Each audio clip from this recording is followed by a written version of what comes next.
Kat, mangyayari na lahat ng pinaplano ko ngayong gabi. Lalagyan ko ng lason yung inumin ni Aryan. Tapos pag nangyari yun, mamamatay na siya. At lahat ng yaman niya, sa akin na mapupunta. Ang galing mo talaga, mahal. Mahal? Babe, ang galing mo talaga, babe. Siyempre, babe. Lahat ng to, ginagawa ko para sa ating dalawa kasi gusto ko lahat ng yaman nitong asawa ko mapupunta sa akin at gagawa tayo ng masayang pamilya. Magsasama na tayo. Ibig sabihin, mawawala na ng tuluyan si Aryan? Mawawala na siya na tuluyan. Mamamatay na siya sa laso na ilalagay ko mamayang gabi sa kanyang inumin. Excited na ako.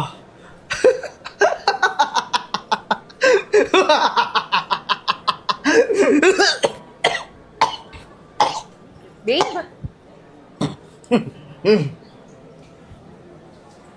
Sige na, babe. Gagawin ko na yung plano. Maiwan na muna kita.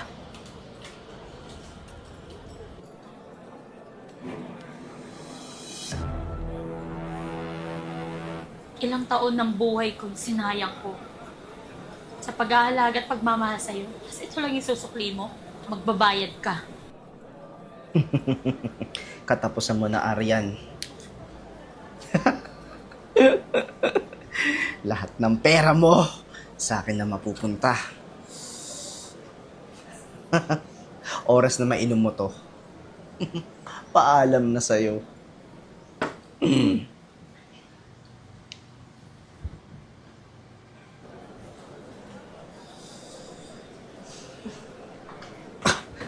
Mahal. Mahal! Sorry late. Traffic. Kayo nakapaba rito? Oh, mahal!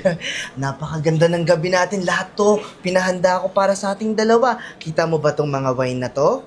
Sobrang 1980s yan. Ay, yung paborito ko. Oo, lahat yan pinaayos ko, pinaprepare ko. Lahat nakikita mo ngayon kasi ganun kaka-special sa akin. Mahal na mahal kita, Aryan. Pero di pa kasi ako nauuhaw eh.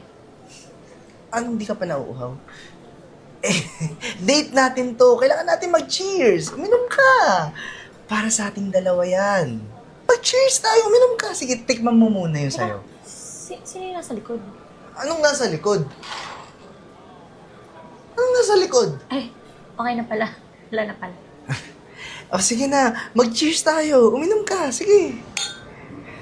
Tikman mo. Tikman mo. Sobrang masarap yan.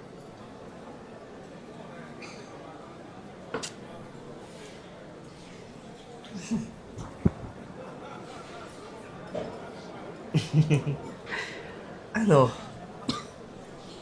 Oh. Ano, nahihirapan ka huminga? Sumisikip pa dibdib mo? Anong nilagay mo dyan, Renz? Nilagyan ko ng pagmamahal yan sa'yo. Pagmamahal na makuha lahat ng yaman mo. Ininom mo yung alak. Ngayon, makikita mo na si San Pedro dahil nilagyan ko yan ng lason. Ilang sandali na lang, Aryan, mawawala rin yung sakit ng dibdib mo kasi nasa kabaong ka na. Grabe, sa mga mo, Renz.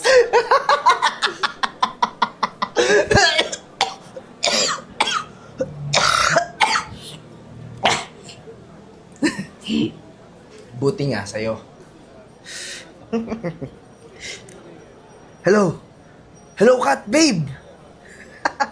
Nangyari na yung plano natin. Pumunta ka na dito.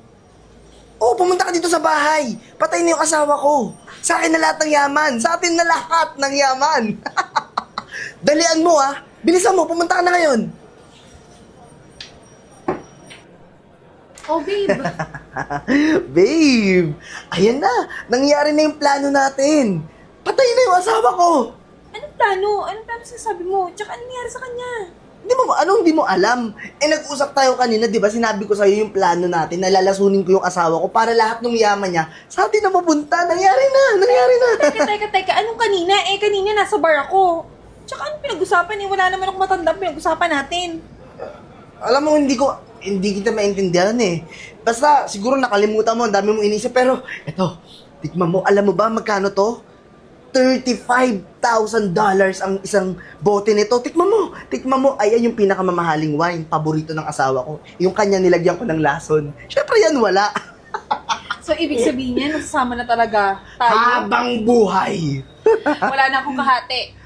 Ikaw lang, wala nang iba. Tikman mo.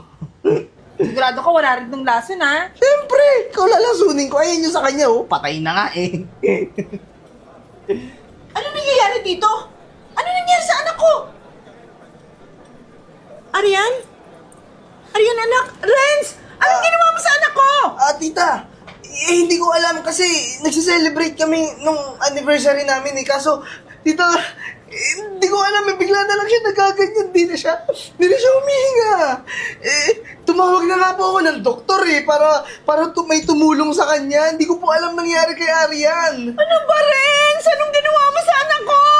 Kaya nga, hindi ko alam nangyari sa kanya eh. Arian! Tama! Ayan na siguro yung doktor. Pasukin mo, dali! Siguro yung doktor. Franz Christian Layog, hinuhuli kita sa salang attempted murder. Attempted murder? Bitawan mo nga ako. Anak, pumangon ka. Arian! Ano? Anong akala mo? Patay na ako? Renz, ayan ang mamamatay! Ayan, oh! Lagot ka, pinatay mo yan! Anong nangyari dito? Anong nangyayari dito? Dagdagan mo na rin ng murder yung kaso niya. Sige po, ma'am. Kasi, kung pinainom niya, dyan sa kabit niya, yun yung nilagyan niya ng lasa.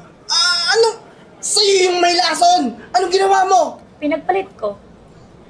Di siya yung kasuhan mo! Halika na, Renz! Doon ka na sa presinto mo! Sa amin ang kasuhan mo dahil pinagpalit niyo yung inumin! Tama na yan! Buhatin mo na yan! Chief! Kamusta, Renz? Anong pakiramdam nang mabubulok dito sa kulungan? Mahal, di ko na alam. Gabi-gabi ako binubugbog dito. Ang sakit na lang katawan ko. Mahal? Baka pwedeng patawarin mo na lang ako. Kasi pinagsisihan ko na lahat. Pinagbabayaran ko na lahat ng mga kasalanan ko. Lahat ng ginawa mo sa akin, walang kapatawaran yun, Renz. Sana inisip mo muna yung mga gagawin mo. Iniisip mo kung ano magiging consequence nito sa'yo. Renz, lahat binigay sa'yo. Lahat ng pagmamahal, pag-aaruga. Pero ano, pinalit mo? Yan, papatahin mo ako para lang sa kabit mo. O, ayan ngayon yung karma. Hindi naman natuloy na. Tingnan mo, buhay na buhay ka nga, oh. Ako ngayon yung parang nasa impyerno. Buhay pa ako, nasa impyerno na ako dito. Patawarin mo na lang ako. Tulungan mo ako makalaya dito. Yan ang nararapat sa'yo. Mabubulok ka dyan, di na makakalabas. Arian!